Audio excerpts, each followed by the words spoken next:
Soy Fausto Canales, hijo de Valerico Canales, víctima desaparecida en agosto de 1936 del pueblo de Pajares de Adaja, su pueblo y el mío.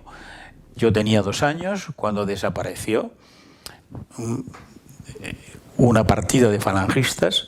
Se presentó en casa de madrugada el 20 de agosto y junto con otras 7 personas del mismo pueblo, que todas pertenecían al sindicato de UGT, de la Casa del Pueblo, eran jornaleros, se los llevaron para no volver. Como he dicho, tenía 2 años, mi hermano 4, mi madre en ese momento dormía con mi padre. Al llevárselo atado, maniatado, al camión que esperaba en la carretera, auxiliados esta partida de falangistas por otros falangistas del pueblo jóvenes que hacían guardia esa noche. Después de llevárselo, mi madre, desolada, llorando, conmigo en brazos y mi hermano andando, nos llevó a casa de los abuelos, sus padres, de donde ya no quiso volver a la casa, y nos criamos con los propios abuelos. Mi madre estuvo con nosotros los 3 años de la contienda, de la Guerra de España, producida a raíz del golpe de Estado de 18 de julio, y después se puso a servir en un pueblo de al lado, con lo cual nosotros íbamos a verla, ella venía cuando podía, pero nosotros nos criamos con los abuelos.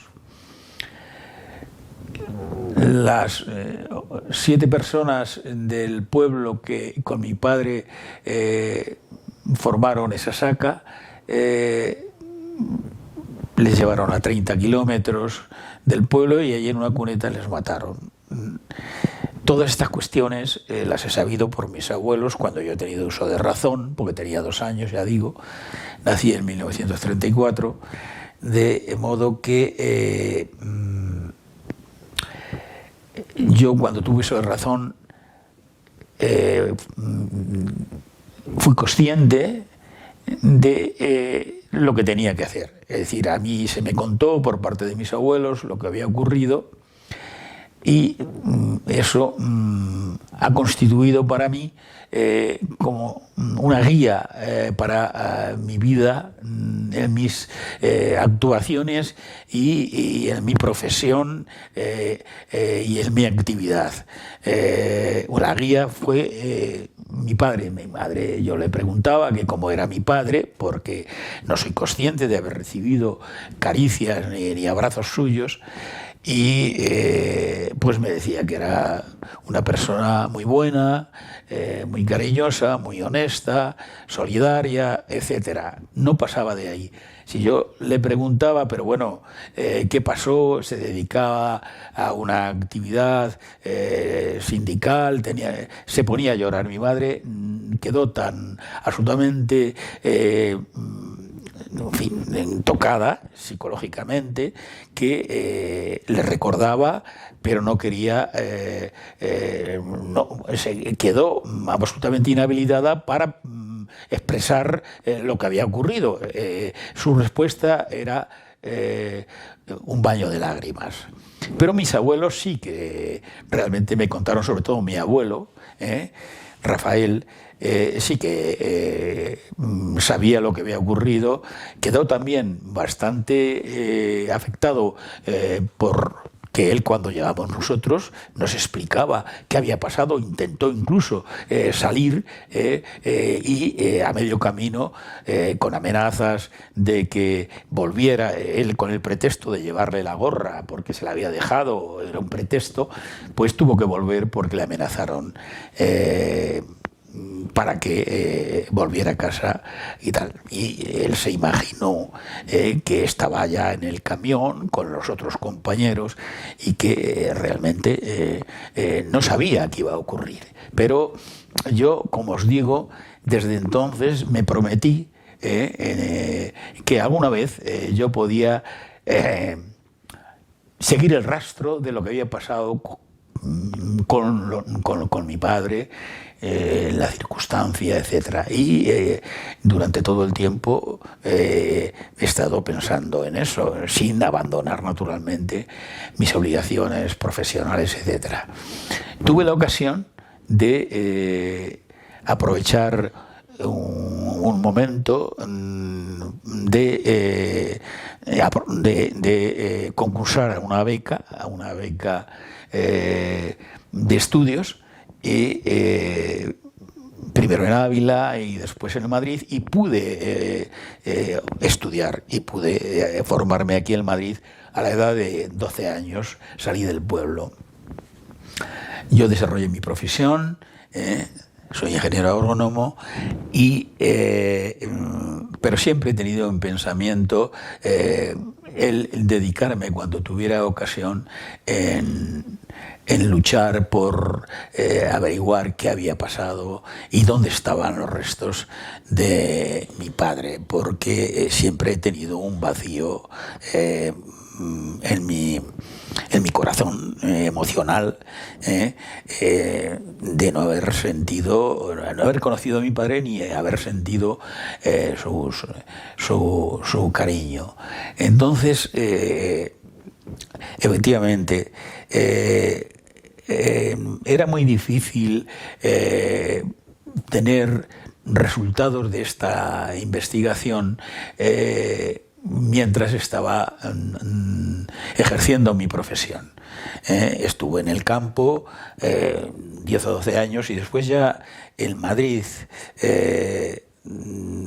antes de acabar, estaba acabando la carrera, mi hermano me avisa. Mi hermano se había quedado en el pueblo, mi madre también, en un pueblo de al lado, y me avisa de que la hija del secretario de Aldeaseca, que es el pueblo donde, en la carretera que pasa por allí, de Arévalo a Madrigal, se suponía que habían fusilado, asesinado a mi padre y a otras 6 personas del pueblo de Pajares de Adaja esa madrugada del 20 de agosto, me dice que en el año 1959, que ha oído, que le ha dicho la hija del secretario de Aldeaseca, que ha habido una exhumación de la fosa de un pozo del término de Aldeaseca, y que se lo habían llevado al Valle de Cuelgamuros. Yo en ese momento, ya digo que estaba terminando en el año 1959 mis estudios, mi carrera mi carrera que la ejercí después durante 40 años, pues me propuse que cuando me jubilara, porque no había condiciones en ese momento, investigar y luchar. Efectivamente, cuando yo me jubilé en el año 1999, lo primero que hice en el 2000 fue contactar con el movimiento memorialista, y me entrevisté con Emilio Silva, de la Asociación por la Recuperación de la Memoria Histórica, y él me aconsejó y me dijo que ellos no podían no estaban trabajando en esa zona, pero que en Valladolid, la Asociación de Valladolid, sí que lo estaba haciendo. Entonces me puse en contacto con ella, me afilié, me asocié, y con un grupo de familiares, nietos fundamentalmente, de los familiares de Pajares, hicimos un grupo, pero yo era el que impulsaba, porque era el que tenía tiempo y tenía más formación, y estaba en Madrid, con lo cual fui yo el que me propuse llevar toda esta investigación. Vamos a ir acortando un poquito, y entonces yo me entrevisté con personas de Aldeaseca, mayores, y encontré a una persona de más de 80 años ya. Era alcalde de un pueblo de al lado de Aldeaseca, perdón, de al lado de Aldeaseca, se llamaba Sin Lavajos el pueblo. Era el alcalde, pero estaba casada con una persona de Aldeaseca, con lo cual él había también, al casarse con esa persona, era de un pueblo de al lado, de Barromán, al haberse casado con esa persona, pues él tenía conocimientos. Además, a su padre era alcalde republicano de Barromán y le habían matado también, con lo cual tenía una sensibilidad tremenda, fue una suerte, y además era el presidente honorario del Partido Socialista de Ávila, con lo cual entre los dos nos habíamos propuesto, como no sacábamos nada de las entrevistas de las personas mayores que no se acordaban, o que hacía mucho tiempo y que ellos no habían presenciado nada, o ellos no decían nada, nosotros nos propusimos encontrar a alguien que hubiera presenciado esa exhumación del año 1959 de la comitiva oficial para traerlos al valle. Porque todo lo anterior, es decir, la desaparición, no dejó rastro ninguno. Fueron desapariciones forzadas sin dejar rastro documental de ningún tipo. Nosotros investigamos las actas del pueblo de Pajares de Aja, las actas del ayuntamiento, de los plenos, etcétera. No había ningún rastro, ni se hablaba para nada del tema, tampoco en el pueblo de destino, en Aldeaseca. Pero nosotros sí que, al saber que había habido una operación, sin tener todavía una documentación, una operación transporte al Valle de los Caídos de distintas fosas a lo largo de España, una con consentimiento familiar y otras sin haberles comunicado de ninguna manera, como es el caso nuestro, de fosas comunes, un enterramiento que tenía una clasificación D, A, B, C y D, A, B, C y D. La última eran personas que estaban en fosas fuera de los cementerios, las de las cunetas famosas, pues ni nos avisaron, ni nosotros pudimos dar el consentimiento o el no consentimiento. Entonces, nosotros queríamos buscar a alguien que hubiera presenciado esa exhumación del 1 de marzo de 1959. Que sabíamos ya que había sido el momento en que se los habían llevado, aunque luego vinieron a Valle de los Caídos el 23 de marzo, porque hicieron rutas distintas por toda la provincia de Ávila, y hasta que tuvieron recopiladas las 18 cajas de toda la provincia de Ávila, con restos que habían recuperado de esas fosas, pues no les trajeron aquí. Y encontramos a esa persona. Nosotros sabíamos que habían pasado 23 años, pero 23 años nada más, desde el agosto del 36 al 1 de marzo de 1959, habían pasado 23 años, con lo cual era posible que hubiera alguna persona que había presenciado eso. Y encontramos a esa persona, pero no quería hablar. Es decir, la encontramos a través de esta persona que te digo que era alcalde de Sinlavajos y que estaba casada con una persona de tal. Era nuestro objetivo, porque nosotros lo que queríamos era tener una prueba de que se los habían llevado, que esa fosa estaba vacía. Esa es la idea que nosotros teníamos presente, ese era el objetivo. Cuando a nosotros esa persona nos dijo que lo había presenciado, pero no nos dijo dónde estaba el pozo, ni nada, no bastaba más que confesara que él había visto esa exhumación y que había presenciado que se había sacado un reloj y que lo tendría alguien del pueblo. En ese momento no nos dijo el nombre, etcétera, de ese objeto y tal. Efectivamente íbamos bien cambiados, porque nosotros dijimos, bueno, esto ha sido una exhumación que no ha sido científica, no han formado cadáveres, sino que han transportado restos cadavéricos, huesos, y los han colocado en una caja, de manera que algún rastro tiene que haber. Y efectivamente nosotros, inmediatamente que nos confesó que lo había presenciado, que era una evidencia ya, pues nosotros trajimos maquinaria del pueblo, una pala excavadora, teníamos un arqueólogo y un forense de la propia asociación para la recuperación de la memoria histórica de Valladolid, y con esos técnicos y con la ayuda de los familiares y con esa maquinaria, pues nosotros, y con la ayuda del guarda del pueblo, etcétera, nos dijo que pues aproximadamente debe estar por aquí y tal. Con 2 intentos logramos, quitando la tierra de labor, porque era una tierra que ya se había labrado, el pozo fosa ya cuando los arrojaron allí no se usaba y por tanto ya tenían cavada la fosa, de manera que de la cuneta los llevaron al pozo y tal, y nosotros enseguida, al quitar la capa tal, vimos una señal de como un cerco de una boca de un pozo y tal, y allí excavamos y ya cuando los técnicos pues aconsejaron que ya bueno, pues podía haber restos tal, pues ya se actuó de otra manera, con pico, con pala, con cribas, etcétera, lo que se hace en una excavación, exhumación.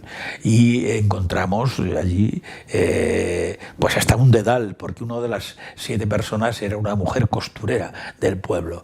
Y encontramos de la zona craneal, pues casi muy fragmentado un cráneo, parte de otro, piezas dentarias o dentales, vértebras, en fin, restos que era un tesoro para nosotros, es decir, un indicio, una prueba de que allí habían estado y se los habían llevado, ni un hueso largo había.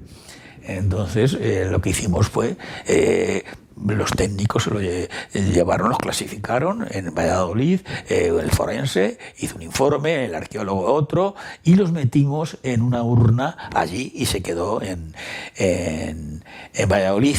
Eso era año 2003. Fue el 11 de octubre de 2003 cuando nosotros hicimos esta excavación. Es decir, a mí me llevó casi 3 años el poder, con las entrevistas y con el llegar a materializar lo que queríamos conseguir. Nosotros ya con eso, bueno, con esos restos que para nosotros significaban muchísimo, haber encontrado esas pruebas para nosotros fue determinante, pero lo primero que hicimos fue encargar un memorial para alojar esos restos. Entonces nos fuimos, una vez que obtuvimos esas muestras, nos fuimos a encargarlo en un pueblo al lado de Ávila, que había bueno, pues una cantera de piedra granítica, pero del color beige en vez de ser gris y tal. Encargamos un memorial y entonces tuvimos todo un año para hacer todo eso. Entonces ya en agosto de 2004 nosotros lo habíamos conseguido sacarlos en 2003, en octubre, pues ya en agosto de 2004, el último domingo de 2004, hicimos un acto público en el pueblo, intervinimos los familiares, los nietos leyeron la biografía en una pantalla con un PowerPoint y tal, pues iba cada nieto leyendo la biografía de su abuelo, vino el presidente de la Diputación de Ávila, vino un historiador, estábamos, en fin, yo estaba en la mesa, estaba también otro nieto que estudiamos, era profesor en Valladolid. Hicimos un acto solemne, público en el pueblo, y hicimos un cortejo fúnebre y esa urna la inauguramos, el memorial, que existe todavía y que nosotros hemos homenajeado no solamente las 7 víctimas que nosotros recuperamos y que habían tenido el mismo fin de asesinato en esa cuneta de Aldeaseca, sino otros 3, porque eran 10 las víctimas totales en ese verano del 36 del pueblo de Pajares de Adaja. Y entonces allí pusimos en 2 teselas, teníamos la sepultura excavada y en fin, adecentada para introducir cuerpos, ataúdes, pero hicimos dos piedras, como dos verticales, teselas, y pusimos los nombres de las 10 personas. Nosotros hicimos análisis de ADN para saber a quién pertenecían los restos que nos habían rescatado, porque queríamos homenajear a todos, entonces a los 10. Y en la otra pues había un verso y sigue existiendo todo eso, de Gabriel Celaya. Nosotros habíamos conseguido lo que queríamos, que era recuperar esos restos, pero nos quedaba la tarea de documentarlo. Y eso sí que sabíamos que existía toda la documentación. Sabíamos que había sido una operación de transporte, que había...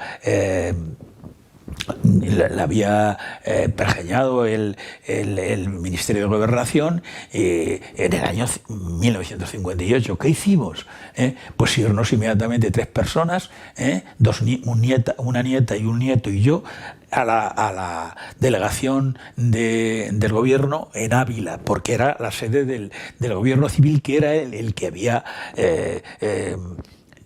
liderado provincialmente. Todos los gobernadores civiles habían recibido la instrucción de que oficiaran a todos los ayuntamientos correspondientes de cada una de las provincias de España, para que les dijeran dónde estaban situados los enterramientos que pertenecieran al periodo 1936-1939. La respuesta del alcalde de Aldeaseca había sido que en un lugar de ese término municipal, pues que había un enterramiento, y tal. Y entonces ese enterramiento era el que habíamos encontrado nosotros y tal. No ponía nada más que la situación. Y nosotros encontramos en esa investigación del Gobierno Civil de Ávila toda la documentación, hasta el acta de exhumación firmada el día 3 de marzo, la habían exhumado el día 1, el día 3 encontramos hasta ese acta. Por supuesto, el oficio del alcalde contestando al gobierno civil, tal, toda la documentación que necesitábamos para unir a la prueba fehaciente de los restos que nos habían dado. Entonces, con eso, nosotros nos faltaba algo, y era, con todo eso, ir a patrimonio. Entonces, de todo eso ya me encargué yo, porque estaba en Madrid, y lo que hicimos fue ir a Patrimonio, solicitar a Patrimonio Nacional, que sabíamos que era el que gestionaba y del que dependía el Valle de Gualgamurus a través de la Fundación de la Santa Cruz del Valle de los Caídos. Le dije, mira, tenemos estos, nosotros queremos que se nos certifique que hay una caja procedente de Aldeaseca, de todas las que se trajeron de la provincia, y nos contestó Patrimonio diciendo que sí, que efectivamente procedente de Aldeaseca había una caja, y que nosotros, yo que si solicitaba y daba la matrícula del coche, podía ir al negociado que tiene allí a 500 metros de la Basílica, Patrimonio Nacional, y ver el libro de registro y todas esas cosas. Yo me fui para allá y allí pues vi el documento que faltaba. No era vital, pero era un documento que acreditaba que habían venido 18 cajas de Ávila el día 23 de marzo. El 1 de marzo los habían sacado de Aldeaseca, pero como habían hecho distintas rutas de tal, habían estado depositadas en un monasterio allí de Santo Tomás de Ávila las cajas, y vinieron el día 23. Y el acta de entrada de esas 18 cajas estaba allí, y una de ellas era la de Aldeaseca. Ya tenía yo toda la documentación. Hicimos con el relato de los hechos, etcétera, que nosotros ya teníamos información para hacer un documento, proyecto de exhumación, entre otras cosas, y de denuncia de esas desapariciones. Hicimos una separata, y con ella yo me presenté, pues primero el Valle de los Caídos, la segunda visita. La primera fue al negociado que os digo, mejor dicho, a la delegación que estaba en San Luis de los Escorial, y la vez que fui al negociado, pues me entrevisté, pedí que me acompañaran para saber la situación, según decían, que estaba en el primer nivel de la cripta del sepulcro, esa caja 198. Yo tenía ya una copia de la columna de una copia, un Excel del libro de registros, y ahí ponía que el número de orden de entrada de los distintos restos, enumeraba los restos que estaban en la caja. En la caja estaban los 7 que procedentes de Aldea Seca y otros 5 procedentes de un pueblo de al lado, que era Navalmoral de la Sierra.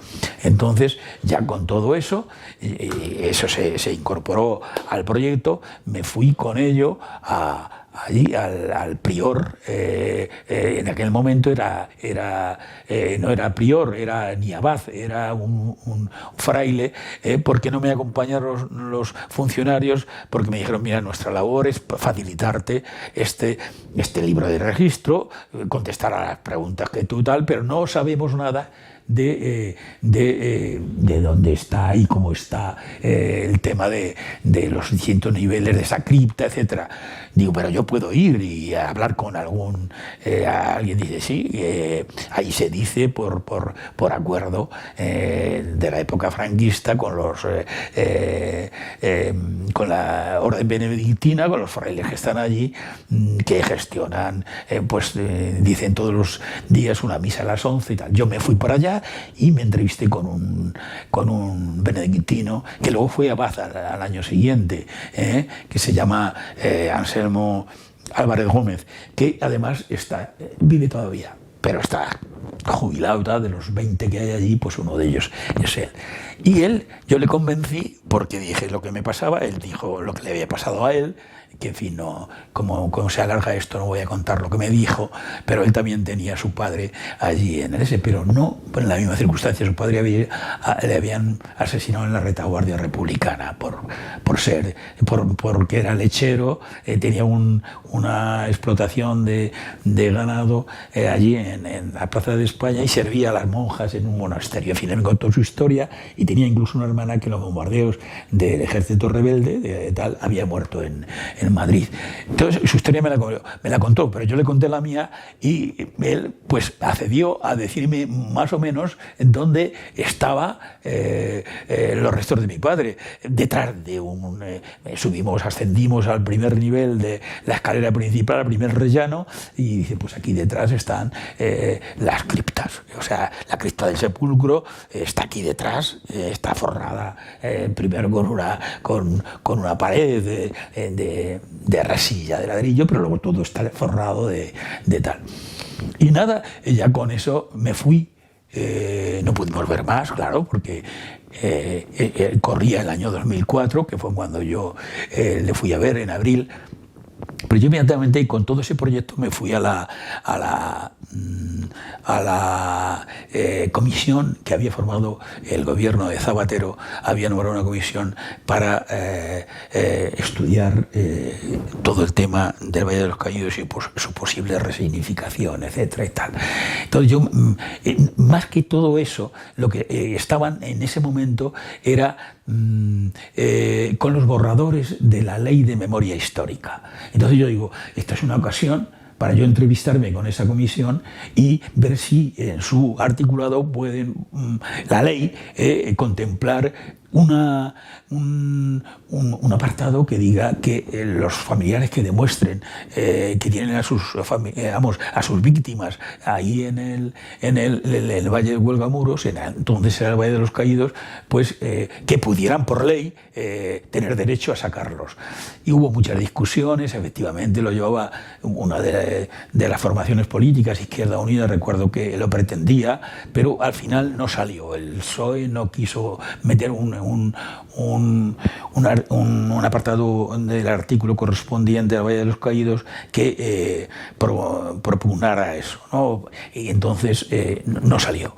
Cuando no salió, nosotros teníamos ya preparado la demanda en la Audiencia Nacional. Ya habían empezado a llegar del movimiento memorialista en el año, estoy hablando ya del año 2006, aunque yo hablé desde 2004, que yo me entrevisté con la comisión, pero pasaron 2 o 3 años en distintos borradores, etcétera, hasta que salió la ley en 2007, concretamente en el año, el día 26, no, el 27 se publicó en el boletín, pero nosotros el día 24, como teníamos preparado, que ya sabíamos que no iba a salir en esa ley, teníamos preparado la demanda. Entonces la firmó el presidente de la asociación nuestra, la firmé yo y la firmó un nieto. Y con esa demanda fuimos a la Audiencia Nacional. Y todo esto pues es sabido. En el año 2008 el titular del juzgado número 5 de la Audiencia Nacional, que era Baltasar Garzón, admitió